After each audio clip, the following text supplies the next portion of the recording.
Αγαπητά μέλη και φίλοι της Ένωσης Ποντιακής Νεολαίας Αττικής, καλησπέρα και καλωσορίσατε για δεύτερη συνεχή χρονιά στα διαδικτυακά ενημερωτικά μας περίπτερα. Απόψινός καλεσμένος μας είναι ο κύριος Θωμάς Αλεξιάδης, θεολόγος και διδάκτορ ιστορίας στο Αριστοτέλειο Πανεπιστήμιο Θεσσαλονίκης, ο οποίος θα μας μιλήσει για το Αντάρτικο του Πόντου. Κύριε Αλεξιάδη, ευχαριστούμε πολύ για την διαδικτυακή σας παρουσία και ο λόγος είναι σε εσάς πλέον. Ευχαριστώ και εγώ ιδιαίτερα εσάς τους νέους για την πρόσκληση. Είναι καταπληκτική. Το Αντάρτικο του Πόντου, αυτό που λέμε Αντάρτικο του Πόντου, είναι η αντίσταση που προέβαλαν οι Έλληνες του Πόντου κατά τις δύο γενοκτόνες περιόδους των Νεότουρκων και των Κεμαλικών μεταξύ των ετών 1916-1922, που στόχευε στη σωτηρία των γυναικών, των βρεφών, των παιδιών, των γερόντων και των αναξιοπαθούντων που είχαν καταφύγει στα βουνά, κοντά στους Αντάρτες. Δεν υπήρξαν στασιαστικές κινήσεις, επαναστατικές ενέργειες ή απελευθερωτικός αγώνας.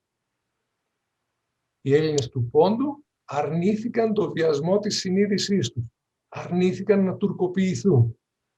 Οι Έλληνες του Πόντου πολεμούσαν για να ζήσουν ισόνομα, ισότιμα και ειρηνικά με τις υπόλοιπες εθνότητες του τόπου τους. Η αντίσταση είναι ο μόνος δρόμος για να μην χαθείς στο ρου της ιστορίας. Πέρα από αυτό, επιγραμματικά να πω ότι και πριν από αυτήν την περίοδο, μετά τους διωγμούς του 17ου αιώνα, όπου έχουμε τους μαζικούς εξισλαμισμούς στον Ανατολικό Πόντο και τον γλωσσικό εκτουρκισμό στο δυτικό τμήμα του, αναπτύχθηκε ένα πρώιμο Αντάρτικο, μια ιδιόμορφη περίπτωση, στην οποία θα αναφερθούμε στη συνέχεια, αν θέλετε, και έχουμε και ένα ζάλογο πριν από το ζάλογο, 150 χρόνια. Αυτό που έχει σημασία είναι ότι ο αγώνας των ενόπλων, αλλά και των σύγχρονων Αμαζόνων της Πάφρας, που ντυμένες με τη μαύρη Αντάρτικη στολή και τα παιδιά δεμένα στην πλάτη, πολεμούσαν για το αγαθό της ελευθερίας της ύπαρξής τους, είναι από τις κορυφαίες στιγμές της ιστορίας του ελληνισμού και αποτελεί γεγονός ανεπανάληπτο στην ελληνική ιστορία. Ο αγώνας των Ελλήνων του Πόντου κοσμεί την ιστορία του οικουμενικού ελληνισμού και τιμά την ιστορία του ελληνικού έθνους. Ευχαριστώ. Για αυτή τη μικρή εισαγωγή μας βάλατε έτσι λίγο στο θέμα και να συνεχίσουμε και εμείς με τη σειρά μας. Δεν ακούω καλά. Λέω ευχαριστώ πάρα πολύ για αυτή τη μικρή εισαγωγή που κάνατε. Να θέσουμε και εμείς με τη σειρά μας μερικές ερωτήσεις προκειμένου να μας κατατοπίσετε λίγο παραπάνω σχετικά με το ζήτημα. Και ξεκινάμε. Μια βασική ερώτηση. Ποια ήταν τα αίτια της δημιουργίας του Αντάρτικου μεταξύ των ετών 1916-1922 και ποιος ο στόχος του? Πολύ σωστά. Πολύ σωστά. Οι Νεότουρκοι, μετά την Επανάσταση του 1908 και την επικράτησή τους, αποφάσισαν να μετατρέψουν την πολυπολιτισμική και πολυεθνική Οθωμανική Αυτοκρατορία σε εθνικό κράτος.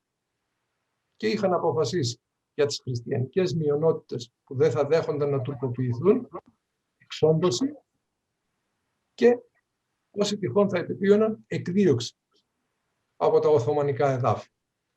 Ένα στοιχείο αυτής της εθνικοποίησης που πρότεινα ήταν η στράτευση, η για πρώτη φορά στράτευση των Ελλήνων μετά την Οθωμανική κατάκτηση.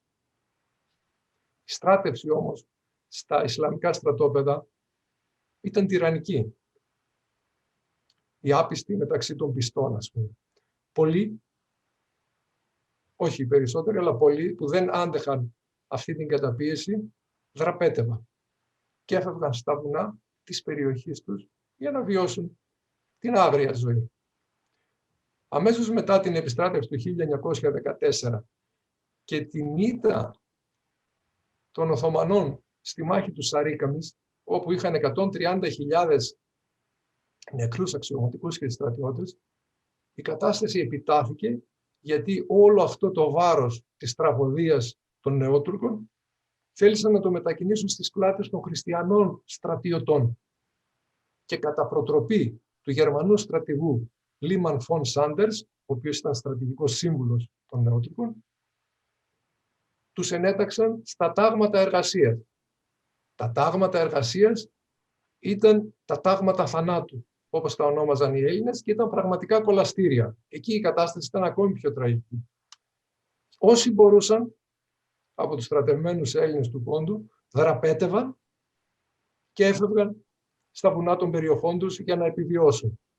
Το θέμα είναι ότι όλοι αυτοί που δραπέτευαν και έφευγαν πριν φτάσουν από τις μονάδες τους στην περιοχή τους, οι στρατοχωροφύλακες επισκέπτονταν το σπίτι τους, αναζητούσαν το φυγόστρατο, κακοποιούσαν γέρους, γυναίκες, παιδιά, γριές, όποιον έβρισκαν, λαιλατούσαν, κατά περίπτωση βίαζαν και έφευγαν και επανέρχονταν μετά από ημέρες για να ακολουθήσουν τα ίδια. Οπότε οι φυγόστρατοι, όταν έφταναν στα σπίτια τους και έβλεπαν την κατάσταση που είχε δημιουργηθεί, έπαιρναν και την οικογένειά τους και κατέφευγαν στα βουνά. Όλοι μαζί. Η κατάσταση όμως εκτραχύνθηκε και εξελίχθηκε σε τραγωδία όταν το 1916 αποφασίστηκε από τους Νεότουρκους ο εκτοπισμός των Ελλήνων του Πόντου.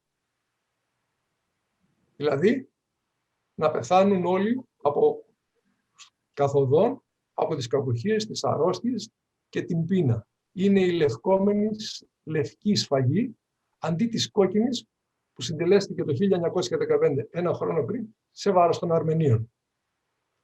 Οι ορεινοί οικισμοί, οι πληθυσμοί των ορεινών οικισμών προτιμούσαν να καταφύγουν στα βουνά, τα οποία άρχιζαν έξω από τα χωριά τους, παρά να πεθαίνουν κάθε μέρα στους δρόμους της εξορίας. Αυτή την κρίσιμη περίοδο των μαζικών εκτοπισμών υπήρξε μια σύγχρονη μορφή του αγώνα. Ο Μητροπολίτης Γερμανός Καραβαγγέλης, ο Αμασίας και Αμισού Γερμανός Καραβαγγέλης, ο οποίος, βλέποντας την τραγωδία που θα ακολουθούσε για τον ελληνισμό, έδινε το χρήσμα του καπετάνιου στους πιο γενναίους άνδρες των σωμάτων που είχαν καταφύγει στα βουνά. Και είχε το καθένα υπό την προστασία του και την απόλυτη δικαιοδοσία του ένα τμήμα της επαρχίας. Εδώ ολοκληρώνεται ο στόχος της σωτηρίας των ανταρτών. Ήταν υπό την απόλυτη δικαιοδοσία τους, αλλά ήταν και υπεύθυνοι για όσους και όποιους θα χάνονται. Εκτιμώ ότι πρέπει να καταλάβατε. Γνωρίζουμε σε ποιες περιοχές αναπτύχθηκε το μεγαλύτερο κίνημα αντίστασης. Ναι, είναι γεγονός ότι το μεγαλύτερο κίνημα της αντίστασης στον Πόντο εκδηλώθηκε στο δυτικό τμήμα του. Οφείλω να τονίσω, να διευκρινίσω εδώ κάτι. Από ολόκληρο τον οικουμενικό ελληνισμό, μόνο ο ελληνισμός του Πόντου αντιστάθηκε στους Νεότουρκους και στους Κεμαλικούς. Και από το Πόντο ολόκληρο, κυρίως ο δυτικός Πόντος, ας το όνομα είναι γεωγραφικός και μόνο ο διαχωρισμός, τίποτε παραπάνω, με πρωταγωνιστές των ανταρτών και των καπεταναίων στην περιοχή της Πάφρας, της Αμισού, της σημερινής Σαμσούντας, στον παράλιο Πόντο και στο Μεσόγειο δυτικό τμήμα του, οι περιοχές Ευπατορίας, σημερινή Κέρπα, Αμάσιας, Ευδοκιάδος, σημερινή Τοκάτη, σε αυτό το τρίγωνο.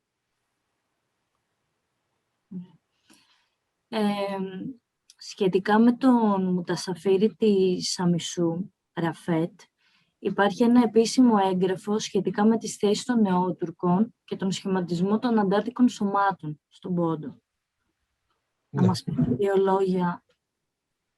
Ναι. Παρά το ότι οι γείτονές μας προσπαθούν όχι να κάνουν προπαγάνδα σε αυτό το ζήτημα του Αντάρτικου του Πόντου, έχω 3 συγγράμματα γι' αυτά, κάνουν βιασμό της ιστορίας. Όμως, αυτά που επίσημα ανακοινώνουν, Όμως υπάρχει ένα έγγραφο στα ιστορικά αρχεία του Υπουργείου της Αυστρίας, Υπουργείου Εξωτερικών της Αυστρίας, όπου ο Μουτασαρίφης Ραφέτ, ο οποίος αμέσως μετά έγινε διοικητής του παράλιου πόντου, εκμυστηρεύεται στον σύμμαχο των Νεότουρκων, Πρόξενο Κβιατκόφσκι, ότι ο σχηματισμός των μεμονωμένων, τονίζω, αντάρτικων σωμάτων δίνει την αφορμή για ευρείας έκτασης δίωξη των Ελλήνων, ώστε να εξαφανιστούν ως εχθρικό προς το κράτος στοιχείο. Είναι η ομολογία και μαρτυρία τους.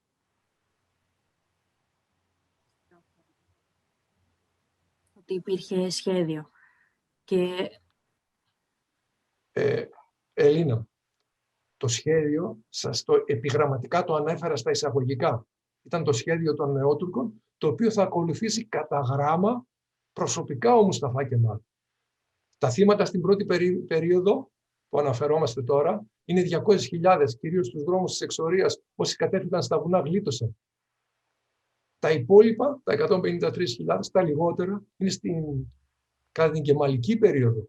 Αλλά κατά την Κεμαλική περίοδο έχουμε τέτοιες βαρβαρότητες, ομοιότητες, αγριότητες και θηριωδίες που αποτελούν μέχρι σήμερα ύβρι και στίγμα για τον ανθρώπινο πολιτισμό. Αλλά θα φτάσουμε αργότερα και σε αυτά. Βασικά τώρα, μιας και το θίξατε, να συνεχίσουμε με ένα πρόσωπο που έχει αν μη τι άλλο καθοριστικό ρόλο στα γεγονότα που διαδραματίστηκαν στον Πόντο και ο λόγος γίνεται για τον Μουσταφά Κεμάλ. Θα θέλαμε να μάθουμε ποια ήταν η στάση του απέναντι στα αντάρτικα σώματα και αν υπήρχε, ας πούμε, κάποιο οργανωμένο στρατιωτικό σώμα του Μουσταφά Κεμάλ στην Αμάσια για την καταπολέμηση των ανταρτών. Ναι. Να το πάρουμε ένα-ένα και να ξεκινήσουμε από το τελευταίο.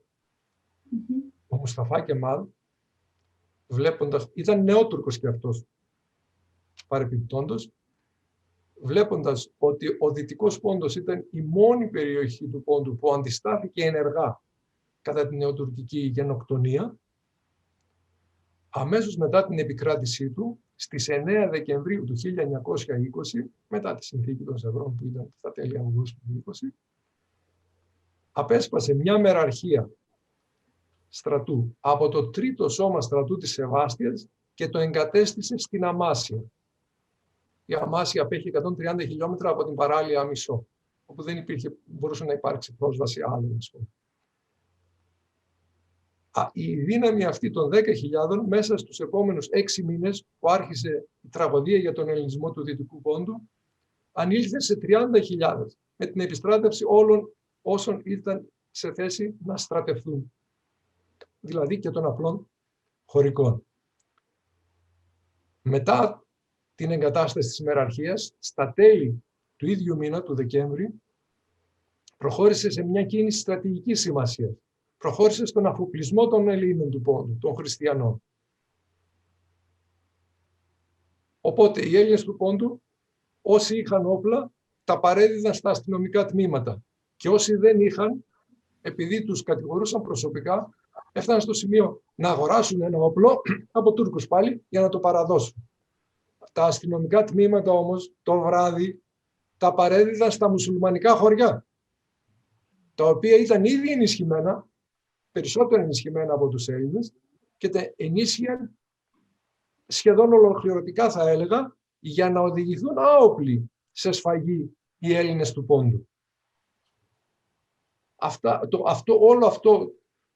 Όλη αυτή η τραγωδία που θα ακολουθήσει ήταν μια φυσική συνέπεια και ένας προγραμματισμένος αφανισμός.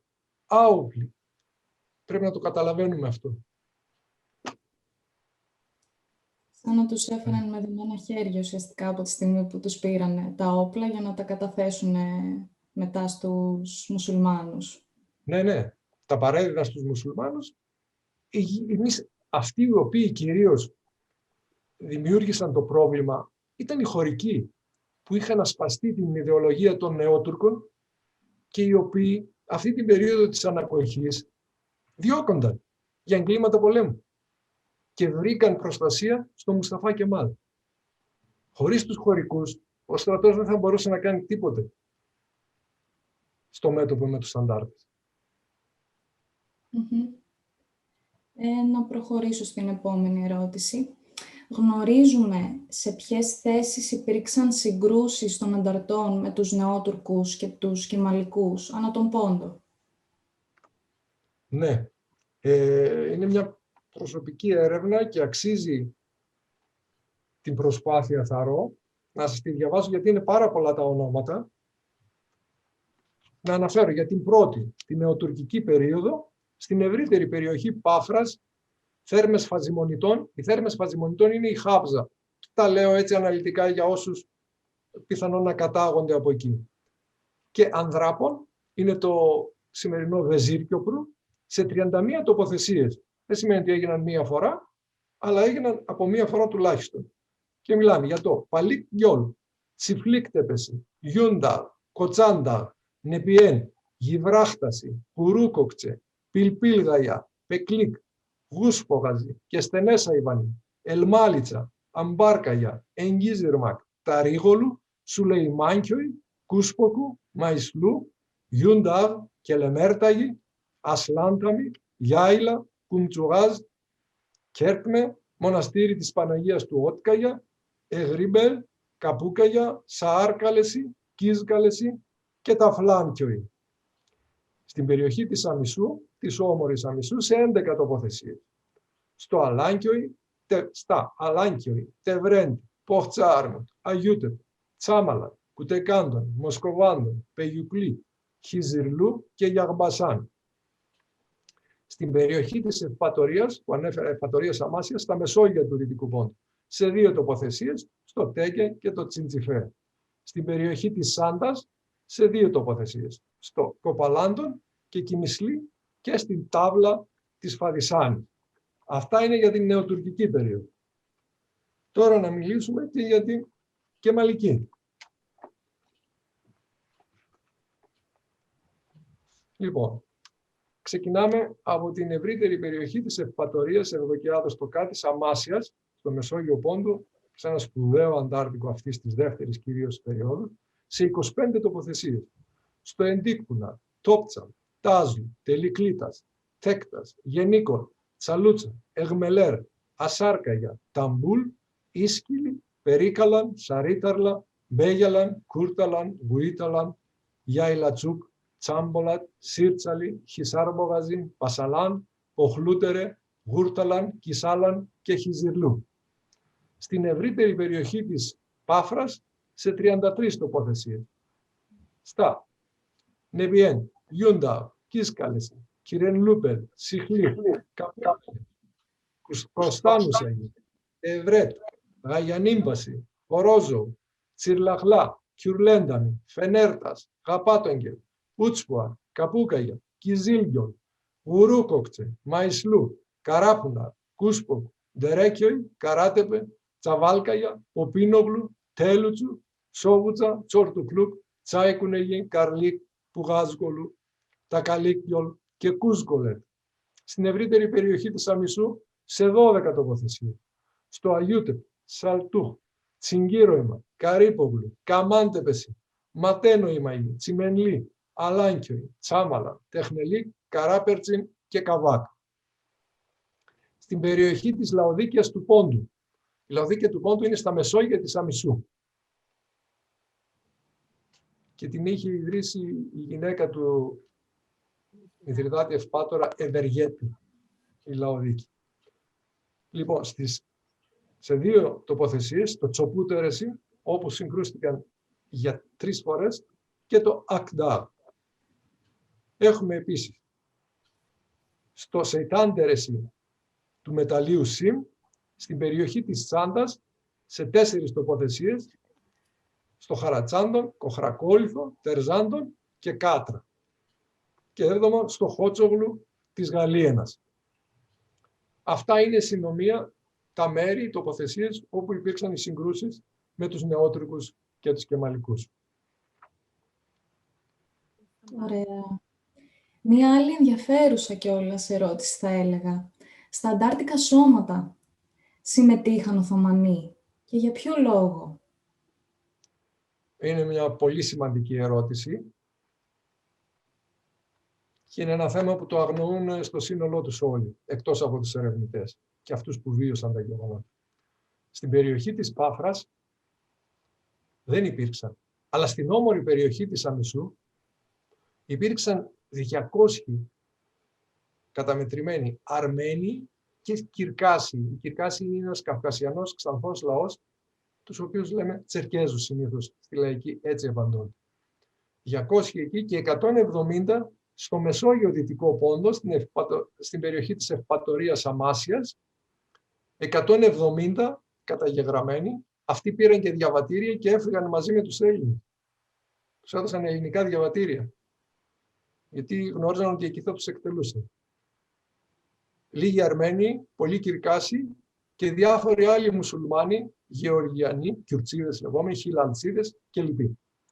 Όλοι αυτοί αντιστρατεύονταν τις ιδέες, τις εθνικιστικές ιδέες του Μουσταφά Κεμάλ και κυρίως των νεότουρκων από τους οποίους ξεκίνησε το θέμα. Και ήταν, θα λέγαμε, οπαδοί του Σουλτάνου και ήταν θρησκευόμενα άτομα σε αντίθεση με τους νεότουρκους που δεν ήταν και δεν φημίζονταν για τη θρησκευτικότητά του.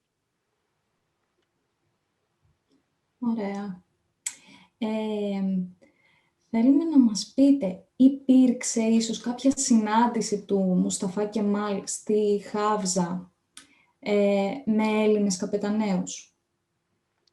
Πολύ σημαντική ερώτηση και αυτή. Αυτή η συνάντηση έγινε στις 28 Μαΐου. Τι είχε συμβεί? Μετά την ανακοχή, ο Μουσταφά Κεμάλ είχε σταλεί στην Μικρά Ασία για να επιβλέψει την αποστρατητικοποίηση των στρατευμάτων της Μικράς Ασίας, των Οθωμανικών στρατευμάτων, με βάση την ανακοχή του Μούδρου. Οι αντάρτες στα βουνά της Πάφρας και της Αμισού έμαθαν ότι έρχεται ένας Οθωμανός αξιωματικός, ένας καλός Οθωμανός αξιωματικός, με 40.000 λίρες μαζί του, προκειμένου να τις δώσει στους κατοίκους του Πόντου για να ειρηνεύσουν οι διάφορες εθνότητες που είχαν έρθει σε σύγκρουση κατά την νεοτουρκική περίοδο. Αυτή ήταν η άποψή τους, η γνώμη τους καταγεγραμμένη. Οπότε, να μην θεωρήσουμε τυχαία, όταν ο Μουσταφά Κεμάλ με 200 στρατιώτες, οι οποίοι όμως δεν έφεραν στολή στρατιώτη, είχαν στολή αξιωματικού χωρίς διακριτικά, παρά μόνο μια φλόγα στο μπερδάκι που είχαν. Μετακινήθηκε από την Αμισό στη Χάβζα στις 26 του μηνός. Εκεί συναντήθηκε αμέσως με να ξεκινήσω από εκεί και να καταλήξω σε αυτό που ρώτησες, Μαρία. Με τον Τοπάλ Οσμάν προσωπικά. Και του ανέθεσε το ζήτημα του ξεκαθαρίσματος του ζητήματος του Πόντου. Οι τουρκικές πηγές αναφέρουν επί λέξη τέμις λεμεσινή. Είναι το ξεκαθάρισμα, να μην μείνει κυριολεκτικά ίχνος σκόνης, μεταφορικά να μην μείνει ίχνος ζωής των Ελλήνων. Με αντάλλαγμα βέβαια την δημαρχία της Κερασούντου. Αμέσως μετά άρχισαν τα εγκλήματα του Τοπάλ Οσμάν στην Κερασούντου. Στις 28 του μηνός, ένα παιδί 15-16 χρονών από ένα διπλανό χωριό της μετακινήθηκε στη Χάβζα, στις θέρμες Φαζιμονιτών, ελληνιστή. Και εκεί μπροστά στα μάτια του, έξω από το ξενοδοχείο όπου κατέλειε ο Μουσταφά Κεμάλ και από την άλλη μεριά του δρόμου ήταν το στρατόπεδο των 200 στρατιωτών του, βλέπει έναν καπετάνιο, τον Βασίλειο Τσαουσίδη, της περιοχής των Ανδράπων. Είναι όμορφη περιοχή προς τα δυτικά της περιοχής Χάβδου, ο οποίος βάδιζε πάνωπλος. Πεζοπορούσε και βάδιζε πάνωπλο με ένα σπαθί τεράστιο, με το παπάχ στο κεφάλι, και το συναντάει, μπαίνει μπροστά του ο Μουσταφά Κεμάλ, με τη στολή του επίσημα, και του λέει: ποιος είσαι εσύ και με ποιανού τη διαταγή βρίσκεσαι πάνωπλο στο δρόμο? Και λέει αυτός: με εντολή της κυβέρνησης. Τα χάσε, δεν ήξερε τι να πει. Οπότε ο Μουσταφά Κεμάλ σηκώνει το χέρι του και χειροδικεί. Ο καπετάνιος ξαφνιάστηκε, είδε και το στρατό δίπλα, κατάλαβε ότι δεν θα υπήρχε καλό τέλος και του λέει προσωπικά: πρόσεξε τουρκόπεδο, αυτό που έκανες θα τα πληρώσεις πολύ ακριβά. Το ίδιο βράδυ, σε ενέδρα του Κυριάκου Παπαδόπουλου, του αρχικαπετάνιου της περιοχής Ανδράπων και Πάφρας, σκοτώνονται 8 στρατοχωροφύλακες. Και ο Σιτκί Χοτζά, ο ηγέτης των Καύζαλιδων, πιάνει τον Μουσταφά Κεμάλ προσωπικά και του λέει: φύγε, γιατί θα έχουμε πρόβλημα με τους αντάρτες, θα μας κάψουν. Πριν φτάσουμε εδώ όμως, μετά ο Μουσταφά Κεμάλ βρήκε τον Βασίλειο Τσαουσίδη αμέσως μετά το ξενοδοχείο. Συνεχίζοντας προς την Κομμόπολη, συναντάται με έναν καπετάνιο της περιοχής, έναν παράτολμο καπετάνιο της περιοχής Λαοδίκαιας του Πόντου, που είναι όμορφη περιοχή από τα ανατολικά της Χάβδας, ο οποίος ήταν επάνω στο άλογο του πάνωπλος. Μπαίνει στη μέση του δρόμου και τον σταματάει. Του απευθύνει την ίδια ερώτηση: ποιος είσαι εσύ που κυκλοφοράς πάνωπλος μέσα στην πόλη, με ποιανού διαταγή?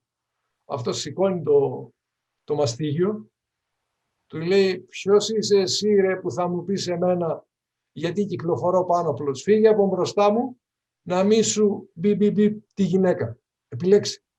Ο Μουσταφά Κεμάλ βρέθηκε σε αμηχανία, κούνησε δεξιά και αριστερά το χέρι του, πήγε στην άκρη του δρόμου και έφυγε ο γενναίος. Ο παράτολμος ήταν σε όλη τη φύση, ήταν ένας φοβερός καπετάνιος του Πόντου. Και αμέσως μετά το βράδυ συνέβησαν όλα αυτά που λέμε, γιατί φοβήθηκαν την αντεκδίκηση, το χαστούκι στον καπετάνιο. Ήταν κάτι που δεν ξέραν ότι θα υπάρξει εκδίκηση. Δεν ήταν συνεννοημένο όμως το γεγονός με τον Κυριάκο Παπαδόπουλο. Ήταν τυχαίο γεγονός. Και έτσι την άλλη μέρα, επάνω σε ένα ψωραλαίο άλογο, έτσι το αναφέρω, μπήκε μπροστά αυτός και από πίσω πεζοπορούσαν οι 200 στρατιώτες, ας τους πούμε. Και έφυγε και πήγε στην Αμάσια. Αυτές είναι οι δύο συναντήσεις. Εδώ να συμπληρώσω ότι εκ των υστέρων μάθανε ότι αυτός ο Μουσταφά Κεμάλ, αν γνωρίζουν το παραμικρό, θα τον είχαν τελειώσει εκεί μέσα. Όχι μόνο αυτόν, και τους 200 στρατιώτες οι οποίοι εκεί δεν έφεραν όπλο. Ήταν άοπλοι και εξασκούνταν. Κάνανε γυμναστική συγκεκριμένα. Εξασκούνταν να είναι σε ετοιμότητα. Οπλίστηκαν αργότερα στην Αμάσια.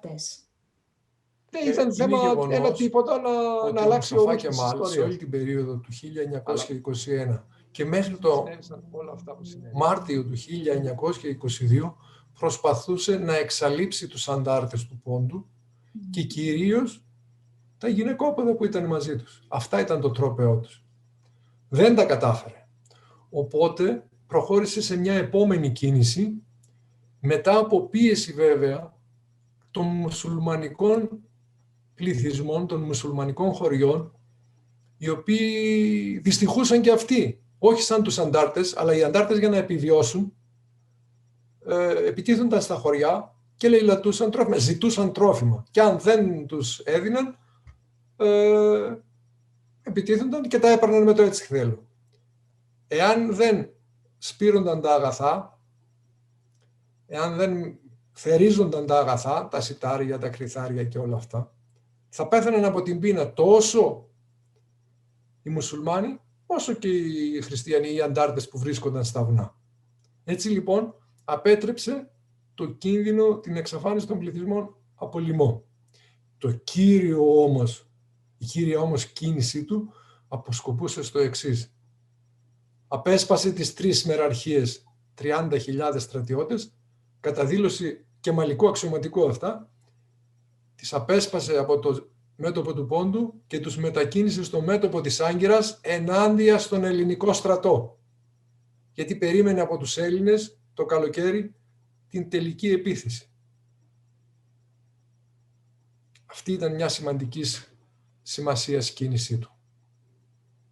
Η συνθηκολόγηση επέφερε την ανακοχή και η ανακοχή την αμνηστία σε όλους όσους είχαν καταφύγει στα βουνά και στα γυναικόπαιδα. Αυτά όλα όμως σαν διαδικασία φτάσανε μέχρι το καλοκαίρι του 1922, οπότε άρχισαν να κατεβαίνουν με φόβο ψυχής οι καταφυγόντες στα όρια, οι χριστιανικοί πληθυσμοί στα χωριά, τα μουσουλμανικά χωριά, και βλέπαν να τους υποδέχονται ζεστά, να μην τους κυνηγούν, να τους ταΐζουν, να τους απασχολούν σε δουλειές κτλ.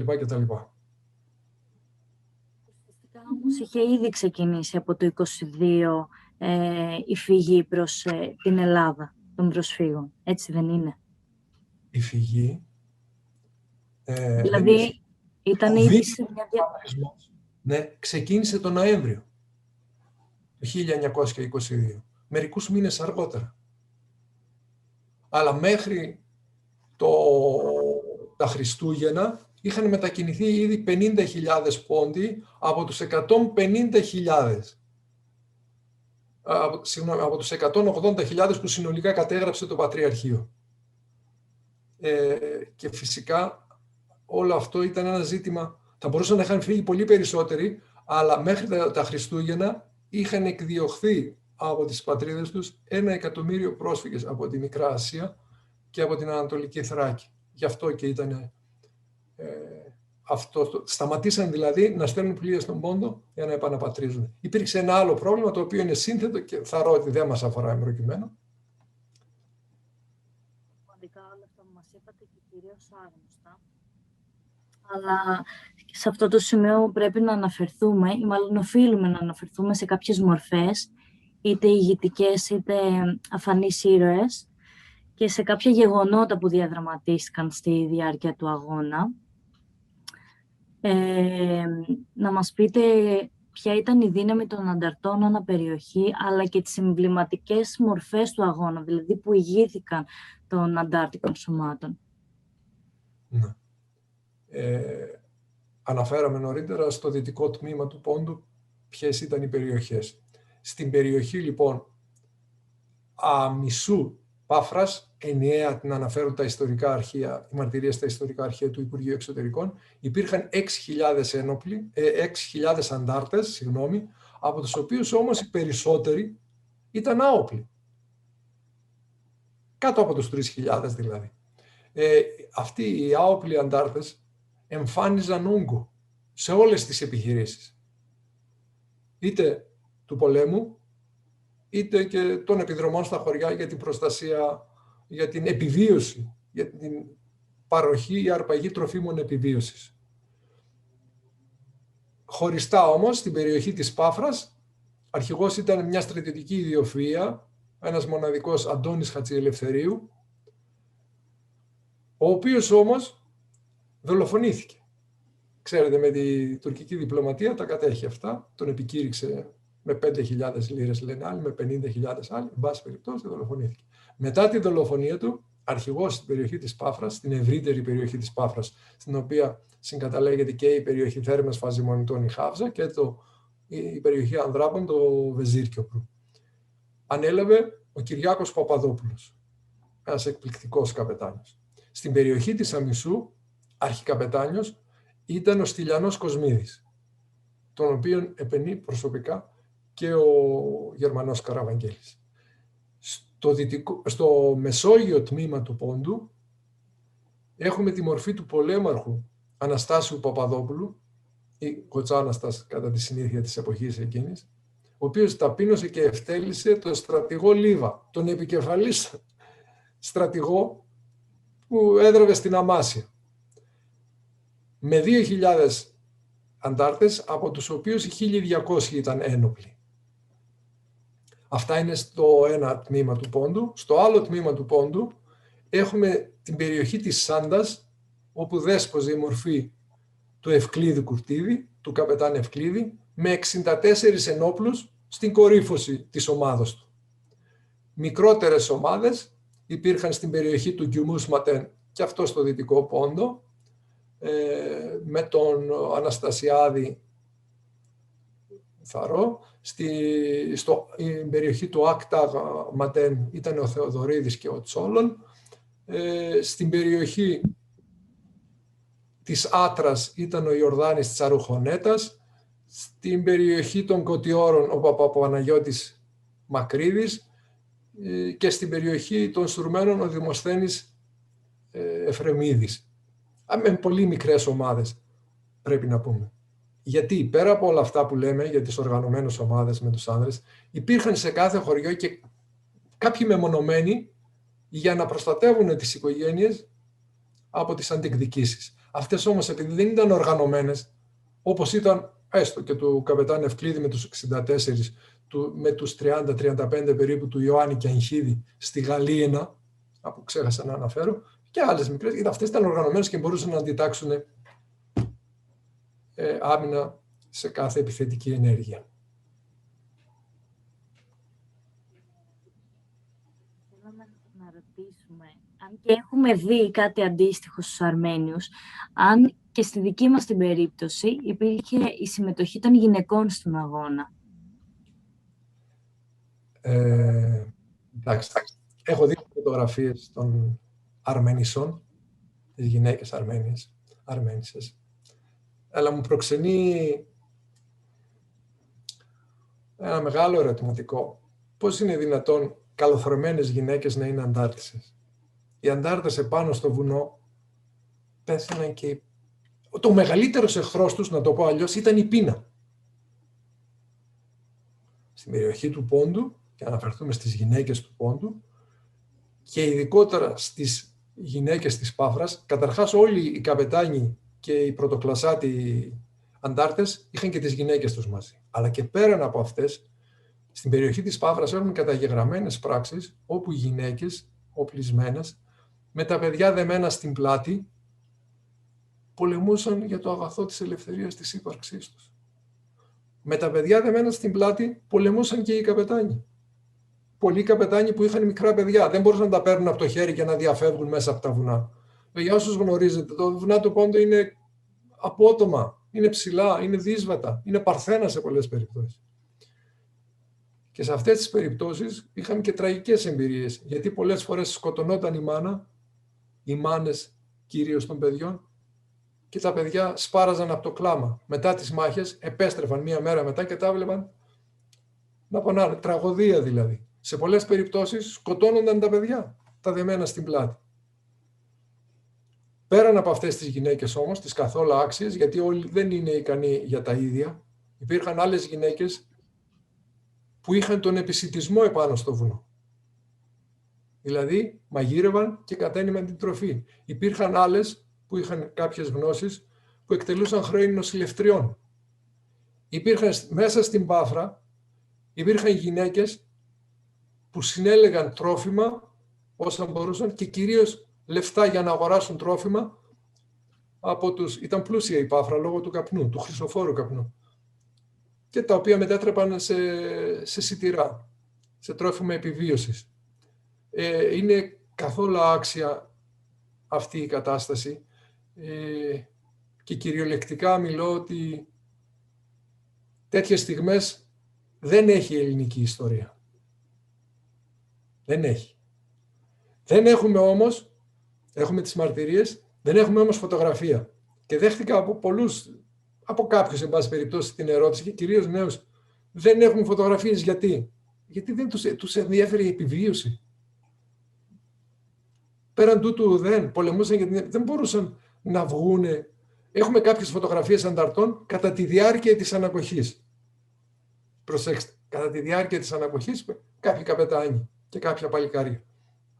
Οι γυναίκες στα χωριά του Πόντου τότε, οι γυναίκες δεν πήγαιναν ούτε στο σχολείο. Ήταν ντροπή να τις στείλουν στο σχολείο.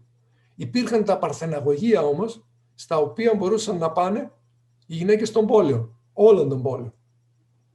Και με την έρευνά μου προσωπικά στην περιοχή της Σαμισού και της Πάφρας, τα οποία τα γνωρίζω αναλυτικά. Και δεν μπορώ να πω για την περιοχή της Τραπεζόντας. Ο αστικός πληθυσμός όμως είχε διαφορετική τύχη από τον λαό της Υπέθρου. Έχουμε σύγχρονες Αμαζόνες στην Πάφρα και στο δυτικό τμήμα του Πόντου γενικότερα. Πρέπει να βρεθεί κάποιος να τις απεικονίσει. Έχω μιλήσει με κάποιους, ευελπιστώ ότι θα είναι σύντομα. θα έχουμε κάτι τέτοιο. Φωτογραφίες δεν έχουμε, αλλά μπορούμε να έχουμε την απεικόνισή τους. Της άγνωστης γυναίκας της Πάφρας, με το όπλο και τα παιδιά δεμένα στην πλάτη. Αν αναφέρω εδώ και κάτι ακόμη, το 1916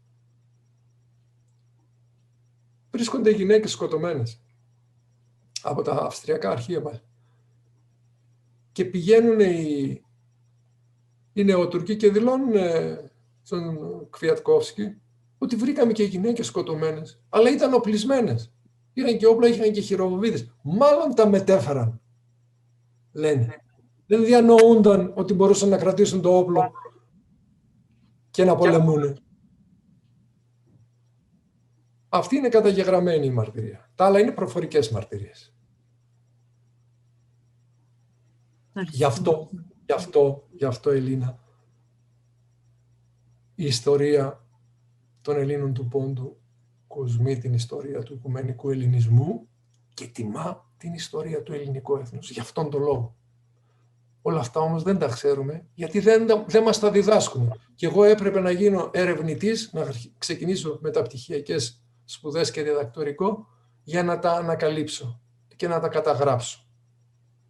Ευελπιστώ όμως ότι οι νεότερες γενιές θα βάλουν τα πράγματα στη θέση τους. Τους αξίζει κάθε τιμή. Ειδικά δηλαδή τώρα στα χωριά της περιοχής Πάφρας, η Νέα Πάφρα Σερών, έχω πάει επανειλημμένα με τον φίλο μου τον Γιώργο Αντωνιάδη και τα άλλα χωριά στην περιοχή της Δράμας και τα άλλα. Αντί και όχι μόνο με τους αντάρτες που στείλουν σαν αγάλματα, αξίζει και της ένοπλης αντάρτισσας, της καπετάνισσας. Γιατί σε πολλές περιπτώσεις ανάλαβαν και ηγετικό ρόλο όταν σκοτώνονταν ο καπετάνιος. Πολεμούσε αλλού ο άντρας, αλλού η σύζυγος. Και η τραγωδία ήταν να σκοτώνονταν αυτές. Και τα παιδιά έκλαιγαν στις πλάτες. Τραγωδία και για όσους τους έβρισκαν και τους έβλεπαν εκεί. Γι' αυτό είμαστε περήφανοι για τους προγόνους μας.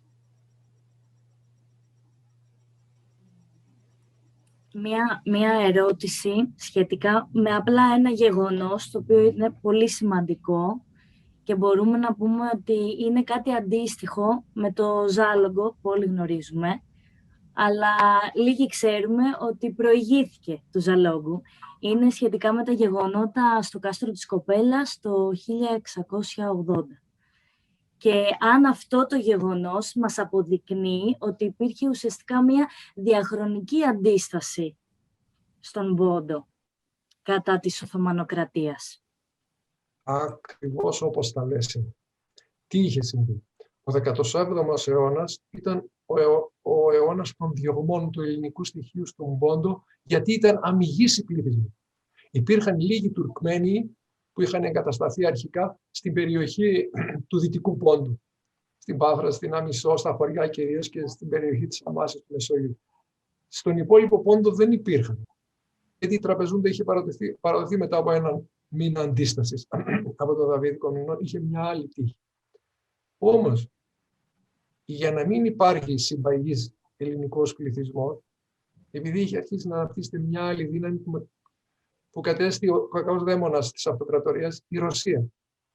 Και τα παράλια του Πόντου, τα νότια παράλια του Πόντου ήταν ο ελληνικός Πόντος, τα βόρεια ήταν τα ρωσικά παράλια.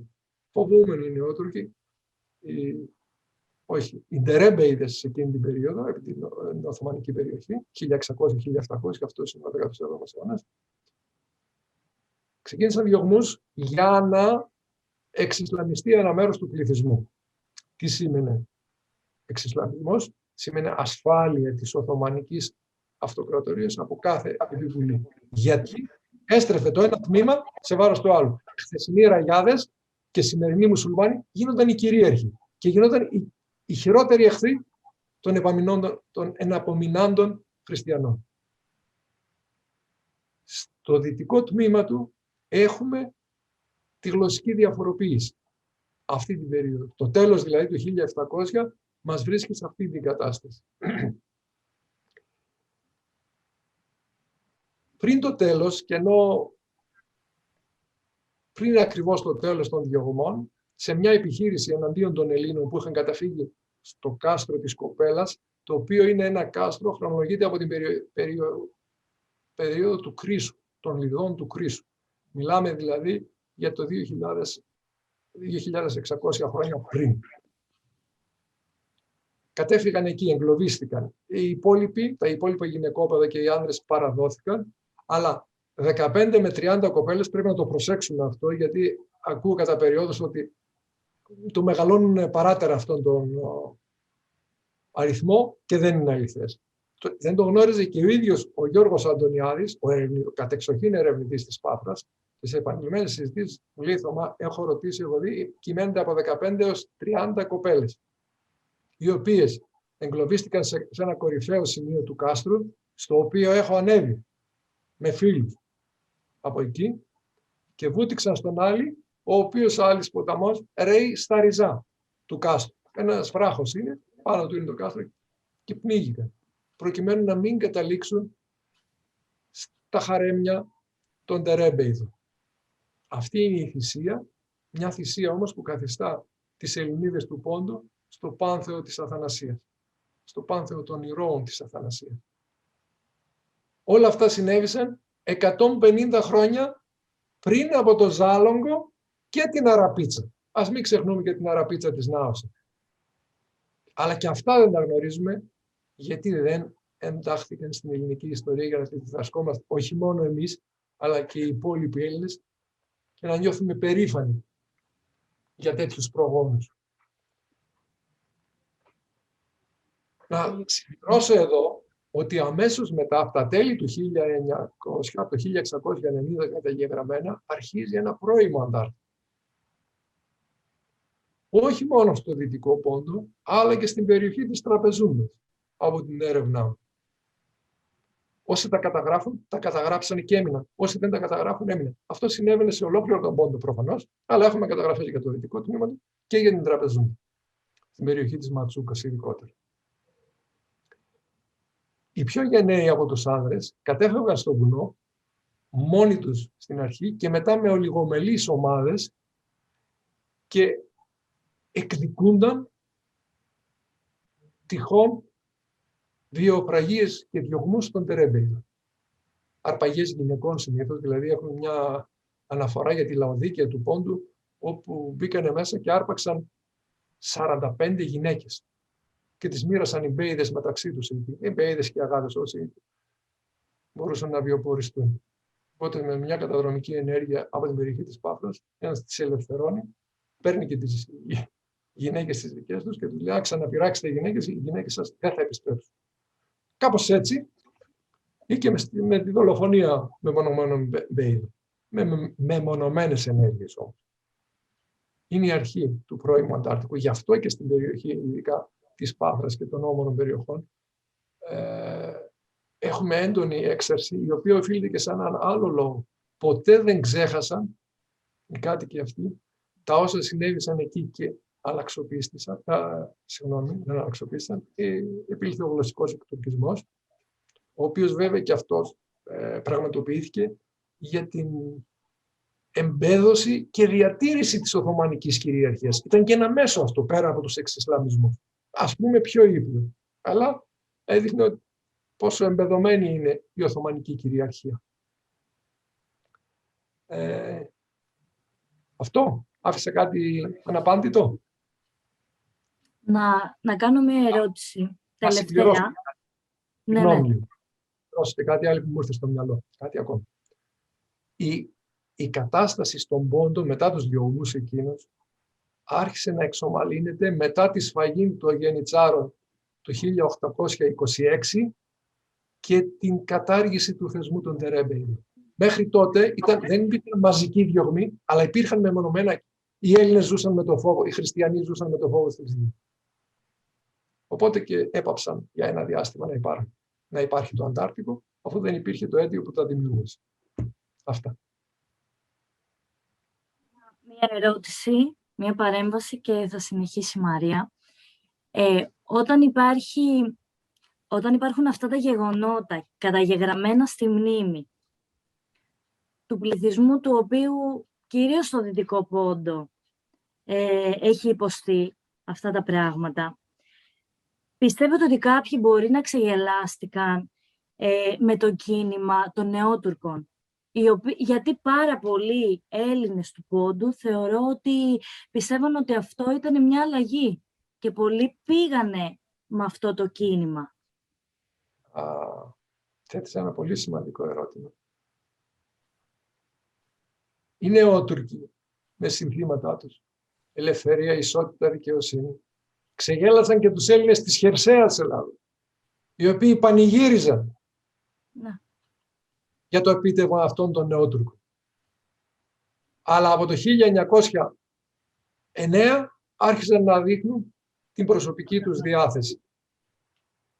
Και από το 1913 άρχισαν τη μαζική εξόντωση. Αυτά που είχαν αποφασίσει για τους χριστιανικούς πληθυσμούς που δεν θα εκτουρκίζονται. Αυτό ήταν το ζητούμενο, εκτουρκισμός. Ο βιασμός της συνείδησής τους δηλαδή. Να συμπληρώσω κάτι άλλο που είναι άξιο προσοχής και να το αναφέρω. Τα γεγονότα στο Ζάλογγο του Πόντου είναι αναμφισβήτητα και μέχρι πριν από το βίο εκπατρισμό των προγόνων μας από εκεί, ο δεσπότης της Πάφρας, ο επίσκοπος Ευθύμιος Αγριτέλης, μαζί με τους προέδρους των χωριών και τα σχολεία, τιμούσαν τη μνήμη των γυναικών αυτών, των παρθένων ουσιαστικά, αυτών των κοριτσιών αυτών. Εδώ στην Ελλάδα, όταν επέστρεψαν, γιατί διάφοροι ειδικοί περί του Πόντου και περί το ποια είναι γνήσια ποντιακά και ποια δεν είναι. Ο ποντιακός ελληνισμός είναι ένα καλό κρασί. Δέχεται ότι είναι θετικό και απορρίπτει ότι δεν είναι. Άκουσα επανειλημμένα λένε και τι είναι αυτά και δεν είναι ποντιακή χωρί. Υπήρξε ένας άνθρωπος από τη Νέα Πάφρα Σερών, του οποίου μου διαφεύγει το όνομα, απλά το επώνυμό του τέλος πάντων ήταν Σαρής, Σαρή κάπως λεγόταν, Σαρή Τσακυρίδης, με ταλέντο, ο οποίος αναπαρέστησε τον χορό της Πάφρας, το πήδημά τους δηλαδή από το κάστρο, από την κορυφή του κάστρου, στον Άλλη ποταμό, με έναν αντίστοιχο χορό. Αυτός ο χορός, επειδή δεν υπήρχε στον Πόντο, δεν σημαίνει ότι δεν εκφράζει το Ζάλογγο, το Ζάλογγο του Πόντου με μοναδική χρειά. Το κάστρο της κοπέλας, το θάνατο των κοριτσιών στο κάστρο της κοπέλας. Όπως είναι και, έχω ακούσει και για τα στενά δρομάκια, τα ρατσούκ σοκακλάρ, κάπως έτσι το λένε, που δείχνει ο ίδιος άνθρωπος τους ανθρώπους να διαφεύγουν με το που έρχονται οι τσέτες ή ο στρατός, να διαφεύγουν μέσα από τα στενά του χωριού και να πάνε στα... προσωπικά πιστεύω ότι εντάχθηκαν στην πολιτιστική μας παράδοση. Είναι στην Ελλάδα, σωστά, αλλά είναι ποντιακός πολιτισμός. Όπως δεν μπορούμε να λέμε ή να τραγουδάμε μόνο αυτά που τα τραγούδια, τα παραδοσιακά κυρίως του Πόντου. Ο πολιτισμός μας συνεχίζεται και εδώ. Αυτά και μετά, με την παρεμβολή. Ωραία. Θα συνεχίσω εγώ και θα πατήσω πάνω σε κάτι που είπαμε προηγουμένως. Ο σκοπός του Αντάρτικου ήταν κατά κύριο λόγο να προστατεύσει τα γυναικόπαιδα, τους ηλικιωμένους και τους αναξιοπαθούντες. Και θεωρώ ότι είναι σημαντικό να διευκρινιστεί αν υπάρχει σύνδεση μεταξύ του ζητήματος του Πόντου, του Αντάρτικου και της δημιουργίας ανεξάρτητης δημοκρατίας. Μάλιστα. Ένα κέριο ερώτημα. Άλλο κέριο ερώτημα. Λοιπόν, δηλώνω προσωπικά ότι δεν υπάρχει καμία σύνδεση. Και διευκρινίζω ότι το Αντάρτικο του Πόντου, αυτό το οποίο προφασίζεται ο Μουσταφά Κεμάλ, ξεκίνησε αμέσως μετά την ανακοχή του 1918 στις 30 Οκτωβρίου από τους δύο Μητροπολίτες, τον Μητροπολίτη Γερμανό Καραβαγγέλη Αμασίας και Αμισού και τον Μητροπολίτη Τραπεζούντος Χρύσανθο, οι οποίοι με παραστάσεις κυρίως και πρώτα στην ελληνική κυβέρνηση, αλλά και σε όλους τους απανταχού Έλληνες της Ευρώπης και της Αμερικής, τους παρακινούσε όλους να κινηθούν για το ζήτημα της ανεξαρτησίας του Πόντου. Γιατί είχε 200.000 θύματα ο Πόντος. Και όσοι είχαν επιβιώσει ήταν σε ικτρή, σε ελεηνή κατάσταση. Ακόμη περισσότερο, από το 1917, ένα χρόνο πριν, οι σύμμαχοι είχαν διακηρύξει την αυτοδιάθεση των λαών της Ανατολής και οι Έλληνες του Πόντου είχαν κάθε δικαίωμα να τρέφουν θετικές ελπίδες για ευτυχή κατάληξη του ζητήματος. Δεν υπήρξαν όμως στασιαστικές κινήσεις, επαναστατικές ενέργειες ή απελευθερωτικός αγώνας. Το τονίζω ρητά και κατηγορηματικά. Θα πρέπει να τονίσω όμως ότι ο Μουσταφά Κεμάλ με πρόφαση το ποντιακό ζήτημα, αυτό που ξεκίνησε από τα τέλη του 1918, προέβη σε βαρβαρότητες, ακρότητες, ομότητες και θηριωδίες που μέχρι σήμερα αποτελούν ύβρι και στίγμα για τον ανθρώπινο πολιτισμό. Αυτά τα λένε οι γείτονες και οι επίσημοι ιστορικοί τους, οι οποίοι προχωρούν σε βιασμό της ιστορίας, όχι σε προπαγάνδα. Δεν δικαιούμαστε να τα λέμε εμείς. Γιατί ξεκαθαρίσαμε ότι στόχος των ανταρτών ήταν η σωτηρία όλων των πληθυσμών, των ελληνικών πληθυσμών, των ορεινών κυρίως περιοχών, να το διευκρινίσω, γιατί άλλοι προτιμούσαν να πεθάνουν εκεί που είναι παρά να ταλαιπωρούνται. Και γι' αυτό πάλευαν οι αντάρτες. Το πρώτο μέλημά τους όταν τους επιτίθενταν οι στρατιώτες ή οι τσέτες, και μαζί συνήθως, ήταν να ασφαλίζουν τα γυναικόπαιδα. Και όταν λέμε γυναικόπαιδα, γι' αυτό τονίζω. Γυναίκες, βρέφη, παιδιά, δεν εξαιρέθηκε κανείς. Άρρωστοι, σακάτιδες, άνθρωποι με προβλήματα. Υπήρχαν πάρα πολλά προβλήματα. Όλοι αυτοί. Η σωτηρία τους. Αυτά. Μαρία. Ολοκληρώνοντας τώρα, θα θέλαμε να μας απαντήσετε σε μια σημαντική, θα έλεγα, ερώτηση. Ποιο πιστεύετε ότι είναι το χρέος της πολιτείας προς τους Έλληνες του Πόντου και την ιστορία τους? Πολύ σωστά. Είναι κάτι που το κάνω σε κάθε εισήγησή μου, σε κάθε διάλεξη μου, όπου και όποτε μπορώ, ευελπιστώντας ότι κάποτε η ελληνική πολιτεία θα ενεργοποιηθεί. Η ελληνική πολιτεία έχει ηθικό χρέος, έχει ηθική υποχρέωση να εντάξει την ιστορία των Ελλήνων του Πόντου στα σχολικά εγχειρίδια για να διδάσκεται, όχι να πηγαίνει στα παραγραμμένα, για να διδάσκεται και να παραδίδεται στις νεότερες γενιές αυτούσια και ανώθευτη, αληθινή. Είναι ένα χρέος που τη βαραίνει. Όταν το καταφέρουμε αυτό, θα μάθουμε όλα αυτά τα της ελληνικής ιστορίας των Ελλήνων του Πόντου, που είναι ένας πολιτισμός γνώσης, ανάπτυξης του πνεύματος, πνευματικής ανάτασης και αντίσταση. Αντίσταση. Είναι ο μόνος δρόμος για να μην χαθεί στο ρου της ιστορίας. Μαρία. Αυτά είχαμε σε γενικές γραμμές να σας ρωτήσουμε. Ευχαριστούμε πάρα πολύ. Ελίνα. Και εγώ ευχαριστώ για την πρόσκληση, καταρχάς.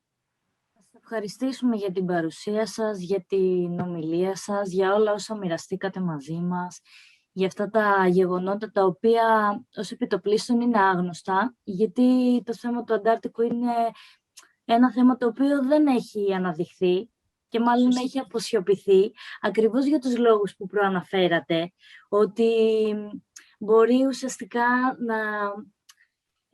να χρησιμοποιηθεί κάπως εναντίον μας από την απέναντι πλευρά και να είναι ένα εμπόδιο στην αναγνώριση της γενοκτονίας.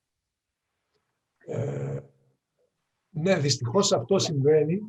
Δυστυχώς αυτό συμβαίνει, αλλά είναι μια λαμπρή σελίδα της ιστορίας μας και σαν τέτοια θα πρέπει να αναδειχθεί.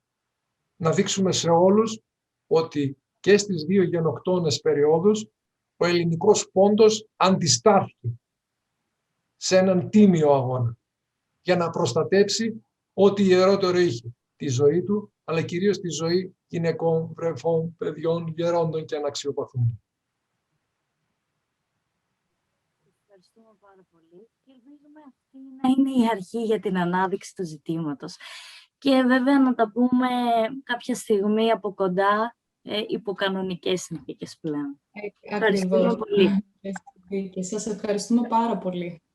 Εγώ σας ευχαριστώ. Θα χαρώ να τα πούμε και από κοντά. Θα χαρώ να ξανασυνεργαστούμε. Όποτε με ζητήσετε θα είμαι στο πλάι σας, μαζί σας.